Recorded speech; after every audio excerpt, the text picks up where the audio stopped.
Telugu Desam party తరఫున press meet పెట్టడం జరిగింది. దానికి కారణం బావుద్దీన్ గారు అయితేనే, పర్వీన్ బాబు గారు అయితేనే, పట్టణ అధ్యక్షుడు లెమన్ ఇర్ఫాన్ గారు అయితేనే క్లుప్తంగా నియమించడం జరిగింది. ముఖ్యంగా నేను 4 మాటలు చెప్తాను. వీళ్ళు ముస్లిం ముస్లిం ముస్లిం అంటున్నారు. గతంలో తెలుగుదేశం పార్టీ అపోజిషన్లో ఉన్నప్పుడు 14 దినాలు రిమాండ్ పంపించినారు. ఇదే ముస్లిం రంజాన్ పండుగ రాబోతు. గుత్తి సబ్ జైల్లో ఉన్నాం మేము. తాడ్పత్రి ఫయాజ్, కటిక ఖాదర్ బాషా, సరిపుడి సూర్యనారాయణ, లింగరాజు, మన సైఫుల్లా, దాదాపు 30 మంది ముస్లిం సోదరులను రిమాండ్ పంపించడం జరిగింది. ఎప్పుడు కాంగ్రెస్ గవర్నమెంట్లో రాజశేఖర రెడ్డి గారి పాలన కూడా బ్రహ్మాండంగా జరుగుతూ ఆ కాలంలో. ఒక్క బుద్ధు అక్కడే, నమాజ్ అక్కడనే, అన్నీ అక్కడనే 14 దినాలు. ఆ బుద్ధు ముస్లిం తెలియరాలేదా? ఈ దినం ముస్లిం గురించి మాట్లాడుతున్నారు మీరు. అయ్యా, తెలుగుదేశం పార్టీ ఈ దినం మా నాయకుడు కందికుంట వెంకట ప్రసాద్ భుజాన మోసుకొని కార్యకర్తల మనోభావాలు దెబ్బతినకుండా అన్ని కులాలకు మతాలకు అతీతంగా ఎక్కడైనా కానీ, ఏ మారుమూల గ్రామంలో కానీ ఎవరికైనా ఇబ్బంది జరిగినా, కష్టం జరిగినా మొట్టమొదటి పేరు గుర్తుకొచ్చేది కందికుంట వెంకట ప్రసాద్. ఇంతమంది సౌగాలు ఉన్నారు, ఇంతమంది రాజకీయ నాయకులు ఉన్నారు, ఏ ఒక్కరైనా ఆదుకున్నారా? పెళ్లి రకంగా కానీ, పబ్బాల రకంగా కానీ, ఏమైనా వితంతువులు కానీ, ఆపరేషన్లు కానీ, ఏ విధంగానే చావులు కానీ, ఏ విధంగా కానీ ఈ గదిని పట్టణంలో కానీ, నియోజకవర్గంలో ఇంతమంది నాయకులు, వైసీపీ నాయకులు మేమని ముందుకు వస్తున్నారని ఒక్కరికైనా ఆదుకున్నారా? ఒకే ఒక నాయకుడు గది నియోజకవర్గంలో కందికుంట వెంకట ప్రసాద్. ఏ చిన్న పిల్లలు అడిగినా కూడా, ఎక్కడ పోయినా కూడా కందికుంట గారు వచ్చినారు అంటారు. అది మా కందికుంట వెంకట ప్రసాద్.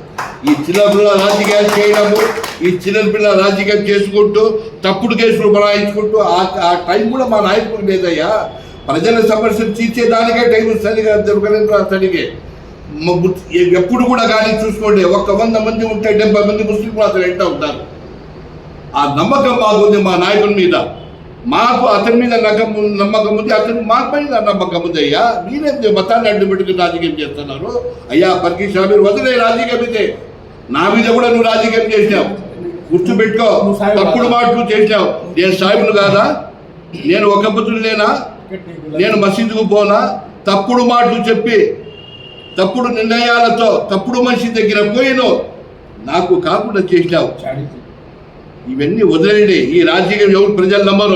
ఇంకో నాయకుడు చెప్పినాడు తప్పుడు మండలంలో కేవలం 6,000 ఓట్లతో గెలిచినాడు కందికుంటానే. అయ్యా, కొన్ని కోట్లు ఖర్చు పెట్టాడు. నాకు తెలిసి 50,000 కోట్లు ఖర్చు పెట్టాడు. మా నాయకుడు కోట్లు ఖర్చు పెట్టలే. ప్రజల మన్నను పొందినాడు, మంచితనం పొందినాడు. కులాలు మతాలు అందరూ నా వాళ్ళు అని చెప్పి దగ్గర తీసుకున్నాడు. 6,000 అంటే 60,000తో గెలిచేట మేము.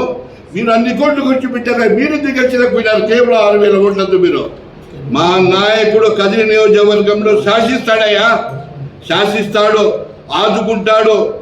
ఆ నమ్మకం ప్రజల్లో ఉంది. ఈ కేసు పెట్టాడు, ఆ కేసు పెట్టాడు. ఎందుకయ్యా మా నాయకుడికి ఊరికి చేస్తాను? మీరు కోర్టు నిర్ధారించిందయ్యా స్వామి.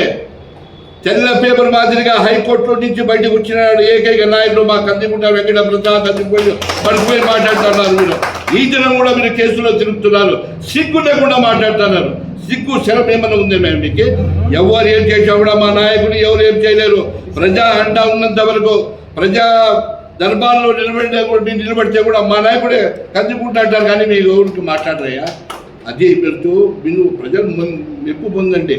మీరు ఏందో సంవత్సరాలు తూరి 6 నెలలు తూరి వచ్చేది డబ్బాలో రాళ్ళేసి అల్లాడేసేది వెళ్ళిపోయేది కాదు.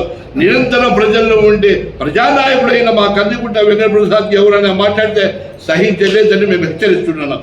జై తెలుగుదేశం, జై చంద్రబాబు, జై కందికుంట. లక్ష్మీదేవమ్మ ఎంపీటీసీ వాళ్ళ మరిది కేసు పెట్టినా లక్ష్మీదేవ మా వదిన కనపడడం లేదని, దాని మీద ఇంత తీసుకుని రామోహం చేసి ఈ ముస్లిం మైనార్టీల మీద మీరు ఎందుకు ఊరికే నిందులు వేస్తున్నారో తెలియదు. కానీ నిన్న ఇఫ్తార్ విందు ఇచ్చినాడు మా నాయకుడు కందికుంట వెంకట ప్రసాద్ గారు. ఇఫ్తార్ ఇచ్చిన విందుకి టోటల్ మొత్తం ముస్లిమ్సే ఉన్నారు. దాంట్లో వేరే క్యాస్ట్ రాలేదు. వచ్చినట్టు ఒక 5% ఇచ్చింటారు. అయినా ప్రోగ్రామ్ సక్సెస్. అది ఇఫ్తార్ విందు ప్రోగ్రామ్ సక్సెస్. దాన్ని మీరు చూసుకుని దాన్ని మీరు మింగలేక కక్కలేక కందికుంట మీద మీరు ఏం రోజు నిందలు వేస్తున్నారు. ఇవన్నీ వదులుకోండి. రంజాన్ నెల ఏదో దేవుని పుణ్యం కార్యక్రమాలు చేసుకుని ఏదో నమాజ్ చేసుకుని దుబ్బతున్నారు, అది ఏదో చేసుకొని సరే పోతే బాగుంటుంది. ఒకరి మీద వదిలేస్తే అది వాస్తవాలు కాదు, వాస్తవాలు తెలిసి మాట్లాడే నియమాలు ఉంటాయి అని మనం చేస్తున్నాం.